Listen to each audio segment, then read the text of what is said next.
I'm William Wells, and today we're visiting and talking to Thelma Rice Sproles. You don't want to tell us how old you are? Well, I don't mind anybody knowing. Tell us. I'm going to be 87 Sunday. Okay. You're remarkable. You have to look as well as you do and everything. Well, 87. I do have good health, which I'm grateful for. Wonderful. Tell us where you were born. Oh, at Prosper. Prosper, Texas, still in Collin County. What did your parents do over there? My father had a cotton gin, and later on he built a flour mill. Oh, in Prosper. His sacks, he sold it in 24-pound sacks and 48-pound sacks, and the housewives treasured those sacks. They could make the nicest cup towels out of them. Had a picture of Prosper made on the sack of flour. It was a play on words, of course. M-A-I-D and M-A-D-E. When did you move to Plano, or when did you start teaching school in Plano then? In 27. 27. Yes.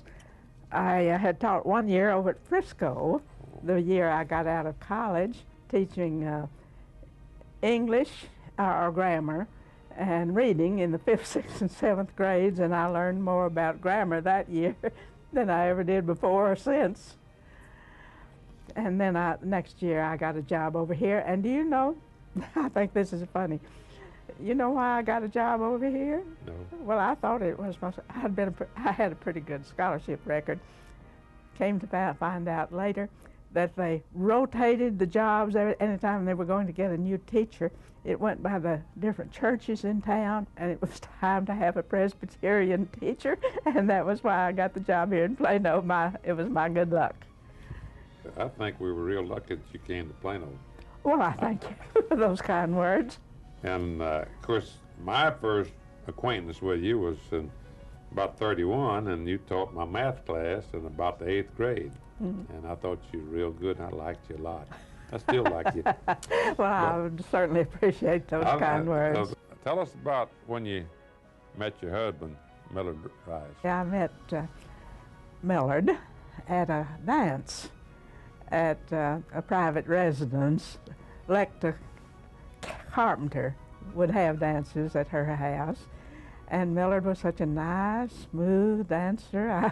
I just fell for him the first time I ever danced with him, but that was before I knew what fine qualities he had. He was a fine man. Tell us about your life with Millard, and what year were you married? We married in 1929. And I taught for a few years longer. Yeah. And we lived with his parents for a while. And then, you know, it was during the Depression. We married in 1929, the year the big Depression started. And so Uncle Joe Rice was still alive at that time, and he and Mr. Guy Rice could handle the farm all right. So Millard was free as a reserve officer to be connected with Civilian Conservation Corps. I remember. And so I spent some of the happiest years of my life trailing around. What was those? I remember them, but some of the younger people won't. What did that entail? The Civilian Conservation Corps. Well, mainly these boys came from the East. They couldn't get jobs, and so they could always join the Civilian Conservation Corps. And most of those camps, I think, were out in the western states, and I think the boys enjoyed them a lot.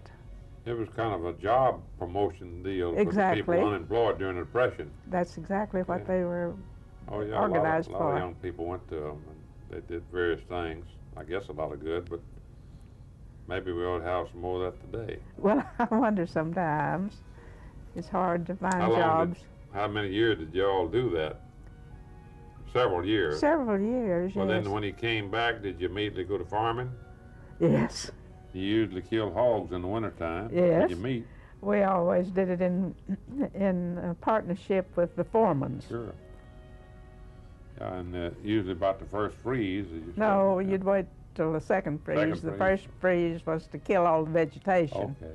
Otherwise, your meat would spoil. And you're also interested in historical things, and I know when you're on the board over at the Heritage Farmstead, are you still on that board? Well, I was responsible before I was having a Heritage Farmstead. Farmstead. Tell us about that a little bit.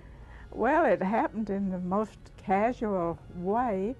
I was in, I'd had some business dealing with the Hunts, and I was in their office in Richardson one day looking over some of the plans, and we were talking about it was the Wilson House at that time, the Amy Wilson House, and Paul Stevens was associated with Herbert Hunt, and so Paul said, "We'll give you that house if you want it."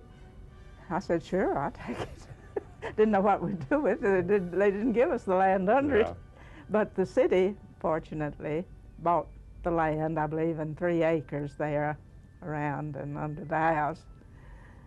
And so it's been quite an asset, I think, to Plano, the way it's developed. Quite an asset. And it should be there for many, many years. I after think we're so. gone, probably. Probably. But I know that you've led a remarkable and productive life here in Plano and have been a real asset to the city of Plano. You and your husband Millard and your family. We tried. And it's sure been a pleasure visiting with you today, Miss Thelma, and I consider myself lucky to be your friend. Well, I've known you these many years. Likewise.